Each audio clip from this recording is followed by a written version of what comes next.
लेकिन उसके साथ जो उनका इंस्ट्रूमेंट क्लस्टर है ना, वो उसको अपडेट आज तक नहीं किया उन्होंने कभी। जो है सो दे रहे हैं, सब में सेम चीज़ चिपका रहे हैं। हेलोजन लैम्प्स है वो सभी में चिपका के दे रहे हैं। तो भाई अगर आप पैसा दे रहे हो, 2-2.5 लाख रुपए दे रहे हो, दैट इज़ नॉट वर्थ। ऐसा नहीं है कि वो कुछ भी चिपका के दे रॉयल एनफील्ड के नाम पे और आप आंख बंद करके ले लो। Just think about it. और एक अच्छा एग्जांपल आपको देता हूँ, नोकिया एक टाइम पे बहुत अच्छी कंपनी थी। So hey guys, welcome to this video. और गाइस आज मैं जा रहा हूँ भैया के पास। आपने मेरी काफ़ी वीडियोस में देखा होगा भैया को। अगर आपने मेरे पुराने व्लॉग्स देखे हैं तो आपको पता होगा भैया कौन है। तो चलते हैं भैया के पास, उनसे मिलते हैं। और उनके पास है थंडरबर्ड 350 पुरानी वाली, जो एक्स वाली की बात नहीं कर रहा मैं, पुरानी वाली जो थंडरबर्ड आती थी वो उनके पास है। तो एक बार भैया के पास चलते हैं और उस बाइक का मैं कुछ रिव्यू करने वाला हूँ, और क्या क्या चीज़ें अच्छी हैं और क्या क्या चीज़ें बुरी हैं, तो वो मैं कंपेयर करने वाला हूँ अपनी रॉनिन से। तो मैं पॉइंट बाय पॉइंट कंपेयर नहीं करूँगा, मैं डायरेक्टली अच्छी और बुरी चीज़ें बताऊँगा उस बाइक की। तो आप ऑटोमेटिकली अंडरस्टैंड कर पाओगे कि मैं क्या कन्वे करना चाहता हूँ। अब मैं हो जाता हूँ एकदम शांत, और फिर देखना, आप सुनना बाइक का साउंड कितना प्यारा आता है।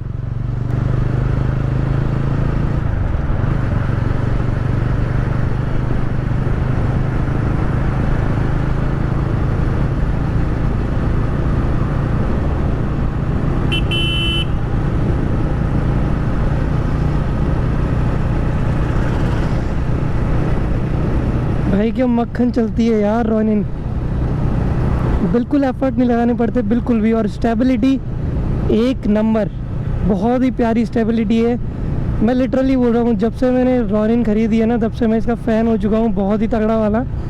और इवन आप भरोसा नहीं करोगे, जो जिन भैया के पास मैं जा रहा हूँ, जिनके पास थंडरबर्ड है, उन्होंने भी मुझे एक बार भी ऐसा नहीं कहा कि मुझे रॉनिन नहीं ख़रीदनी चाहिए। जब उन्होंने टेस्ट राइड ली, तो ये समझ लो कि जब तक डिलीवरी नहीं मिल गई थी, गणेश जी के मंदिर पे पूजन नहीं हो गया था, बाइक को मैंने चलाया भी नहीं था। उन्होंने ही टेस्ट राइड ली थी, उन्होंने ही सब कुछ किया था, मैंने बिल्कुल कुछ नहीं किया था। गाइस ये है भैया की रॉयल इनफील्ड की थंडरबर्ड 350, 6-7 साल पुराना मॉडल है। तो एक बार इसको राइड करके देखते हैं, और काफ़ी सारी चीज़ें जो मैंने यहाँ महसूस की थी इसमें, वो मैं आपको बताऊँगा सारी। पहले एक बार मैं भैया को कॉल करता हूँ, मेरी बाइक की चाबी देता हूँ और भैया की बाइक की चाबी मंगवाता हूँ भैया से। फिर ले ली है। तो अभी देखो इसके अंदर काफ़ी सारे चीज़ें हैं। यहाँ पे देखो, मेरे को ये पता भी नहीं था, लिटरली बोलूँ पहले पता भी नहीं था। यहाँ पे बटन है देखो, सेट, हैज़ार्ड और सेलेक्ट। तो ये जो इसका डिजिटल कंसोल है, छोटा सा, एकदम छोटा सा, ये इसमें जो भी चीज़ें हैं वो आप यहाँ से हैंडल कर सकते हो इन बटन्स के थ्रू। नॉर्मली देखोगे ना तो बटन्स का पता भी नहीं चलता। और बाकी सारी चीज़ें कॉमन है। रिसेंटली रॉयल एनफील्ड की जो बाइक्स आ रही हैं, ये थंडरबर्ड 350 पुरानी वाली है, अभी 350X आने लगी है। तो इसमें और उसमें थोड़े डिफरेंसेस हैं, नॉट मच। उसके अलावा यहाँ पे जो बटन से पहले नॉर्मल आते थे, अभी जो गोल बटन आते हैं वो आने लग गए इसके। तो उसी के अंदर आपका स्टार्ट बटन आता है, इंजन कट ऑफ वगैरह उसी के अंदर आता है सब कुछ।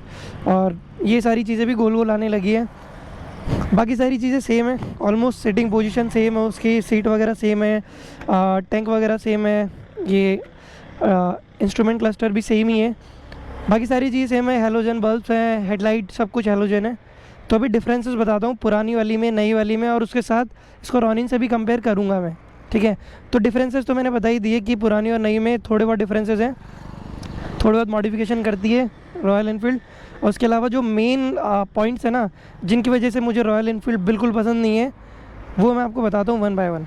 तो सबसे पहले अपन स्टार्ट देख लेते हैं। ये देखो, ये जो स्टार्ट में कितना साउंड आता है इसके अंदर, ठीक है। और जो साइलेंट स्टार्ट है रॉनिन अपनी, रॉनिन में साइलेंट स्टार्ट, बट इसके अंदर साइलेंट स्टार्ट नहीं आता है किसी भी रॉयल एनफील्ड की बाइक में। तो ये चीज़ मुझे बेकार लगती है, जबकि एक साइलेंट स्टार्ट होना चाहिए लेटेस्ट बाइक्स में रॉयल एनफील्ड की। तो अब चलते हैं। सेकंड चीज़, अभी मैं लगाता हूँ गियर, ठीक है। तो मुझे पता ही नहीं है भाई कौन सा गियर है, कौन से में क्या है क्या नहीं है, तो पता ही नहीं चलता है कौन से गियर में बाइक चल रही है। तो जो बिगिनर्स होते हैं उनको काफ़ी प्रॉब्लम आती है सब चीज़ों को लेके।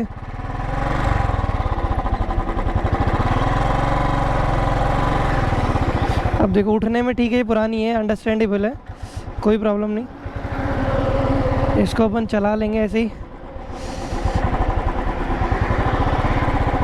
इसके बाद चलते हैं इसके गेयर्स पे। तो गेयर्स काफ़ी हार्डली इसके अंदर शिफ्ट होते हैं, बहुत ज़्यादा स्मूथ नहीं है। मैं एक बार कट ले लेता हूँ। तो इसका टर्निंग रेडियस काफ़ी ज़्यादा कम है, तो आप तुरंत इसको फटाक से यू टर्न वगैरह अगर आपको लेना है तो आप ले सकते हो।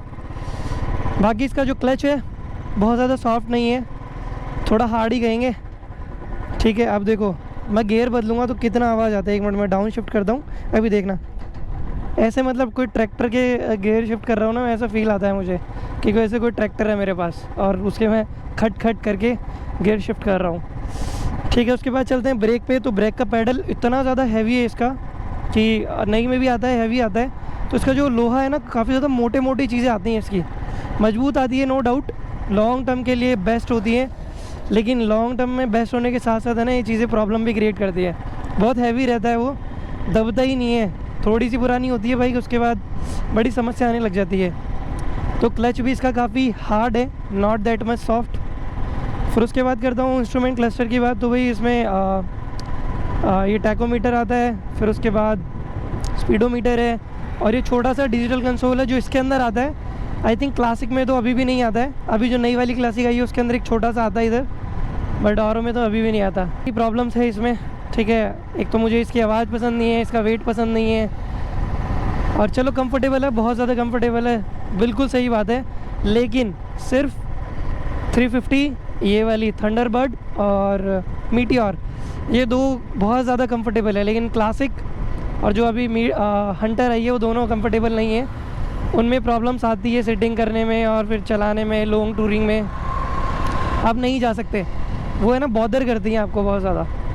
ठीक है, और इसका जो हैवी मेटल दे रखा है ना सभी जगह पे, सबसे बड़ा प्रॉब्लम ये आता है अगर टाइम टू टाइम मेंटेनेंस नहीं होती है ना, तो बहुत ही ज़्यादा इसमें रस्टिंग के चांसेस होते हैं, because pure metal he metal use कर रखा है। That is good thing, but rusting लगना इज़ अ बैड थिंग। और आप बहुत ज़्यादा केयर कर भी लोगे ना तो एक टाइम ऐसा आएगा उसके बाद ये जो हैवी चीज़ है ना मेटल की, वो आपको बॉदर करने लगती है।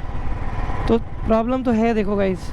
ठीक है, और उसके अलावा फिर इसके जो साउंड्स हैं दैट इज़ गुड, बहुत ज़्यादा नहीं है। लेकिन जो लोग पटाखे लगवा लेते हैं ना, वो बिल्कुल पसंद नहीं आते मुझे। और रॉयल इनफील्ड को है ना बदनाम कर दिया है, लिटरली बोलूँ ना। आजकल हर किसी के पास रॉयल इनफील्ड है और हर कोई ले लेता है और उसको पटाखे लगा के और फिर उसके अंदर ख़राब कर रखा है उसको पूरा, उसका नाम बिगाड़ रखा है, जैसे और भी बाइक्स उनका बिगाड़ रखा है। फिर उसके बाद सस्पेंशन की बात करता हूँ तो भाई बहुत अच्छे सस्पेंशन आते हैं, नो डाउट, मस्त बाइक है। बट इसकी जो ब्रेकिंग वगैरह है ना बड़ी गंदी है। देखो पीछे ड्रम ब्रेक्स आते हैं इसमें, और इसको स्पीड पकड़ने में भी टाइम लगता है, और इनकी जो टॉप स्पीड होती है ना वो भी बहुत ज़्यादा नहीं आती है। इसके अलावा फिर और बिल्ड क्वालिटी की बात करूँ तो जो इसके साइड मिरर्स हैं, ये उस टाइम बहुत अच्छे आते थे जब ये वाली रॉयल इनफील्ड लॉन्च हुई थी, बट अभी जो हंटर में दिए ना बहुत ही चीप लगते हैं वो कंपेयर टू अदर बाइक्स।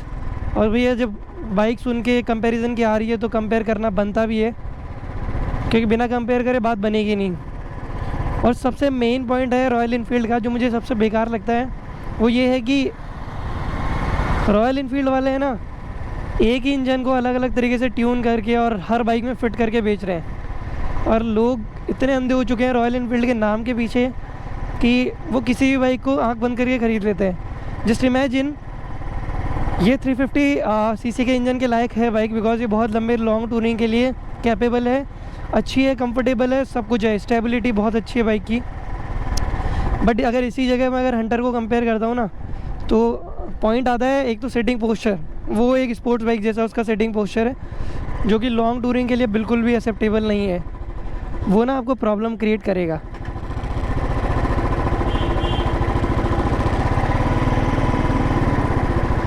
ठीक है, और उसके अलावा फिर अगर बात करूँ मैं क्लासिक की, तो उसमें भी आप बहुत ज़्यादा लॉन्ग टूरिंग नहीं कर सकते, वो भी बैक को आपको प्रॉब्लम क्रिएट करता है, बिकॉज वो बाइक एकदम सीधी है, तो उसके अंदर भी प्रॉब्लम होती है। तो गाइस सोचो समझो और देखो, काफ़ी सारे फीचर्स हैं जो अभी हंटर में भी नहीं है, वो मैं बताता हूँ वन बाय वन।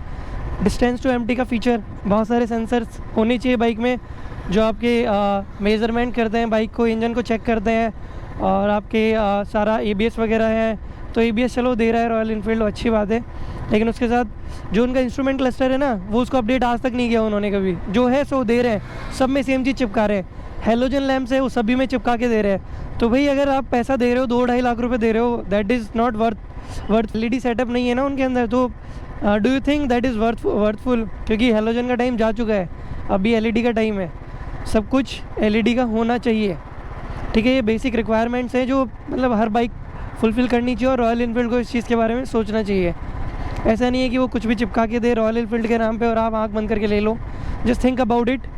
और एक अच्छा एग्जांपल आपको देता हूँ, नोकिया एक टाइम पे बहुत अच्छी कंपनी थी, लेकिन टाइम के साथ उन्होंने अपग्रेड नहीं किया, तो कंपटीशन में और भी लोग आ गए, तो और लोगों ने मार्केट कैप्चर कर लिया, और आज आप जानते हो नोकिया की क्या हालत है।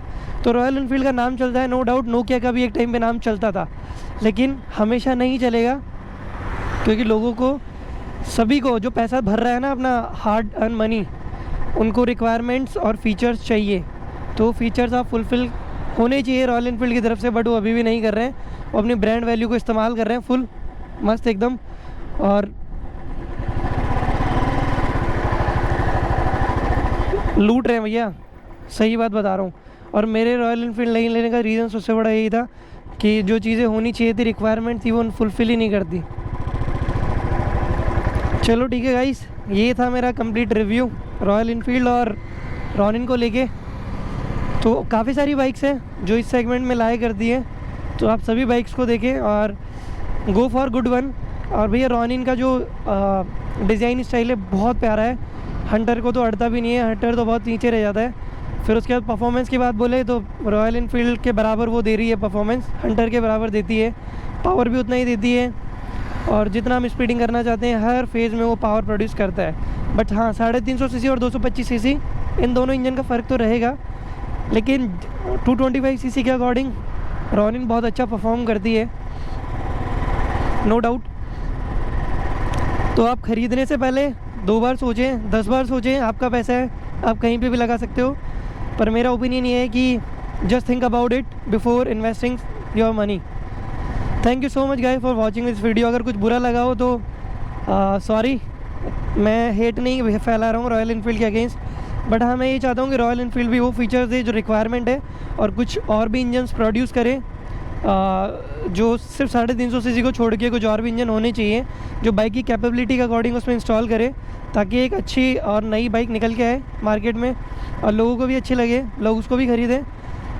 मेरा बस ओपिनियन यही था कि अपग्रेड करना चाहिए जो नहीं हो पा रहा है। और ठीक है guys, thank you so much for this video.